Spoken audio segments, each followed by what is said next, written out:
இந்த வீடியோவில் சுமித்ரானந்த் பந்த் பார்க்கலாம்.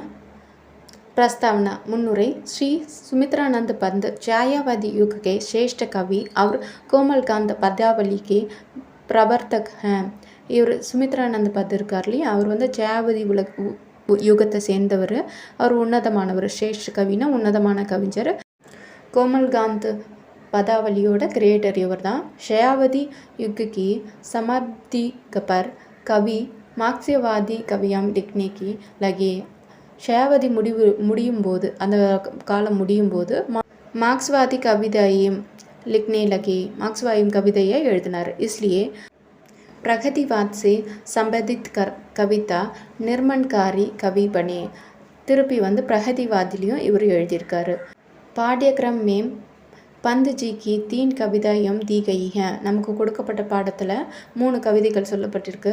स्त्री, नौका विहार और मानव. इनके आधार पर पंत जी की काव्य की विशेषता बताई जाती है. இது கொடுக்கப்பட்டுள்ள ஆதாரத்தை வச்சு நம்ம பந்துஜியோட விசேஷம் சிறப்புகளை பற்றி நம்ம எடுத்து சொல்லணும். नेक्स्ट प्रेम गायक. पंत जी अपने स्त्री नामक कविता में नारियों का गुणगान करते हैं. पंत जी அவர்கள் வந்து ஸ்ரீன்ற ஒரு கவிதையில் உமன்ஸை வந்து ரொம்பவும் புகழ்ந்து போற்றியிருக்காரு. कवि कहते हैं कि औरत अपना हृदय खोलकर प्रसन्न से नर को प्रणय रूपी कमल पर बिठल लाती हैं.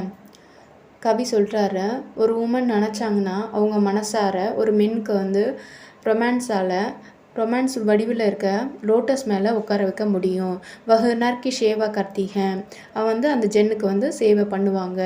ஜப் நர்க்கு துக் ஹோத்தா ஹே. எப்போ வந்து அந்த மென் வந்து கஷ்டப்படுறாரோ तब नारी मधुबरी अपने होंठ को नर को होंठ पर रख कर उसे नए जीवन को बदरने देती है.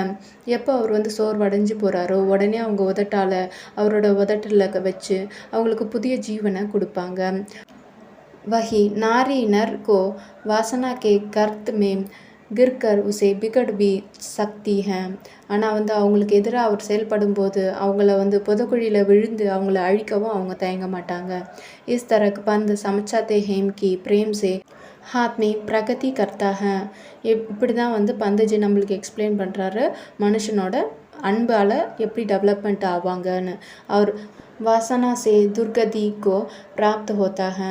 இப்படியும் நஷ்டமும் அடைவாங்க அப்படின்னு சொல்லிட்டு நம்மளுக்கு எடுத்து சொல்கிறாரு. நாரி மேம் சொர்க் அவர் நர்கு தோணும் ஹே ஹே. பெண்கள் இடத்துல வந்து சொர்க்கமும் இருக்கும் நரகமும் இருக்கும் அப்படின்னு சொல்லி சொல்கிறாங்க. அது प्राकृतिकी गायक. हर मनुष्य प्राकृतिना नेचर.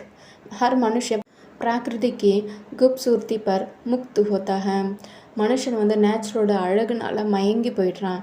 गास्कर कवि अपने को प्रकृति से अभिन्न मानता है. முக்கியமாக கவி சொல்கிறாரு, பிராகிருதி நேச்சரில் அவன் வந்து ரொம்ப மிங்கிலாகி போய்ட்றான். வகு கீத்துக்காக பிராகிருதிக்கு வர்ணன் கர்த்தாக. அவன் பாட்டு பாடி நேச்சரை வர்ணனை பண்ணுறாங்க. நௌகா விகார் கவிதா में पंत जी गंगा का सुंदर वर्णन करते हैं. நௌகா விகார்லாம் போட்டு கவிதையில் வந்து பந்துஜி சொல்லியிருக்காரு, கங்கை நதியோட அழகை பற்றி வர்ணனை பண்ணியிருக்காரு. कहते हैं कि आकाश में चांदी पहली ती है. அவர் சொல்கிறாரு, ஆகாசம் வானத்தில் வந்து சாந்தினா நிலவு வந்து ஸ்ப்ரெட் ஆகிருக்கு. பூமி சாந்தி, பூமி அமைதியாக இருக்குது. கங்கா நதி பி சாந்தி, கங்கா நதியும் அமைதியாக இருக்குது. வகு தபஸ்ய பாலா கி தரகல் லேட்டி ஹே. ஒரு தவம் பெற்ற பொண்ணை போல் அது படுத்துட்ருக்கு. சாந்த் கங்கா மேம் பிரதிபிம்பா ஹோ ரஹாத்தா. சாந்த் நிலவோட பிரதிபிம்பம், ஷேடோ வந்து அந்த கங்கா நதியில் இருக்குது.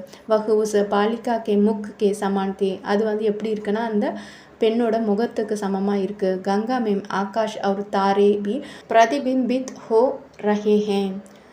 கங்கை நதியும் வானமும் ஸ்டார்ஸும் அதில் வந்து ஷேடோ அதில் காணப்படுது. வகு உஸ் பாலா கி சாடி லக் ரஹ. அதை பார்த்தா ஒரு பெண்ணோட சாரி மாதிரி நம்மளுக்கு தெரியுது. लहरे में चांदनी पड़ रही थी. वह साड़ी के सिकडिम के सी थी. அதில் வர அலைகள் வந்து சாந்தினி நிலவில் பட்டு அது வந்து புடவையோட ஃப்ளீட்ஸ் மாதிரி நமக்கு தெரியுது. சச்முச் ஜக் வர்ணன் மன் கோ மோக் ஹே. உண்மையில் இந்த உண்மையிலே இந்த வரி மனசுக்கு ஒரு மோகத்தை கொடுக்குது.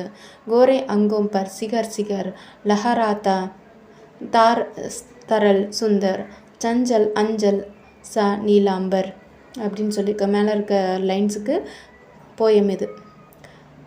அடுத்தது பாருங்க, ஆஷாவாதி.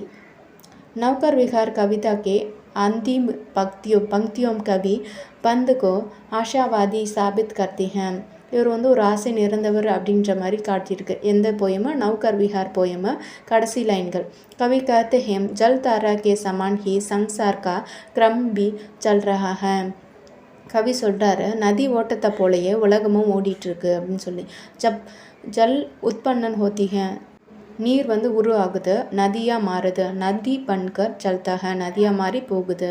அவர் சாகர்மே மில்தாக, அவர் வந்து மேரா ஜீவன் நௌகர் விஹார் சபல் ரகிங்கே, என்னுடைய வாழ்நாள் வந்து நௌகர் விஹாரால் வெற்றி அடைந்தது. மேம் ரச்சனாவும் பன்க அமரத்வ பாயிங்கா, நான் வந்து என்னுடைய எழுத்துக்கள் வந்து எப்பயுமே சாகாது. யஹ் அந்திம் பங்கி கவிக்கோ ஆஷாவாதி சம்பித் கர்த்தி ஹை. இந்த கடைசி வரிகள் தான் கவியை வந்து ஒரு ஆஷாவாதியாக நமக்கு காட்டுது. ஷிர் ஜன்ம மரண் கே ஆர் பர் சாட்சத் ஜீவன் நௌகர் விஹார், जीवन का यक शाश्वत प्रमाण करता मुझको अमरत्व दान. அடுத்தது பாருங்க, मानवता के प्रसंग. पद जी मानव नामक कविता में मनुष्य से कहते हैं कि हे मनुष्य तुम सृष्टि में सबसे सुंदर हो. நீ வந்து படைப்பிலேயே ரொம்பவும் அழகானவன். तुम अच्छे गुणों से भूषित हो. நீ நல்ல குணத்தால் அலங்கரிக்கப்பட்டிருக்க. तुम्हारा दिल में सगृदय त्याग और सहानुभूमि का निवास है. உன்னுடைய இருதயத்தில் அன்பு தியாகம் அதெல்லாம் நிரம்பி இருக்கு. மனுஷको एक दूसरे के पूरक होने चाहिए. மனுஷன் மற்றவங்களுக்கு ஹெல்ப் பண்ண விரும்புகிறான். इसलिए मनुष्य का विकास होता है. இதனால் மனுஷன் வந்து வளர்ச்சி அடைகிறான். तुम मानवता को पालो. நீ மனுஷ தன்மையை எப்பயுமே பாதுகாத்து கொள்ளு. அலங்கார். அலங்கார் से कविता का सौंदर्य बढ़ता है. அலங்காரங்களை யூஸ் பண்ணுறதுனால கவிதையோட அழகு இன்னும் கூடுது. इसमें कोई संदेश नहीं. हर कवि अलंकारों के पीछे पहले बना रखता है. எந்த ஒரு சந்தேகமும் இல்லை, அலங்காரத்துக்கு அதை ஒற்றி தான் எழுதப்பட்டிருக்கு. கவி பந்த் கவிதாவும் மேம் அலங்காரம் கா பர்மார் ஹேம்.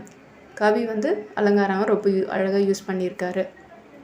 रूपक. बंद जी गंगा को तपस्या बाला के रूप में चित्र करते हैं.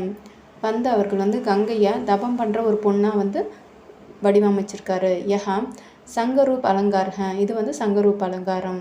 गंगा तपसी बाला चांदी बाला को मुकुट लहरे बाला के केश यक सचमुच अनोखे वर्णन है.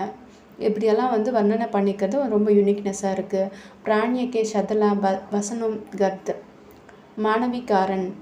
कलंकारों का सजबत सोज जल में आदिशा योगित नौका से उठते जल हिलोरी हिल पढ़ने तब के और जोर.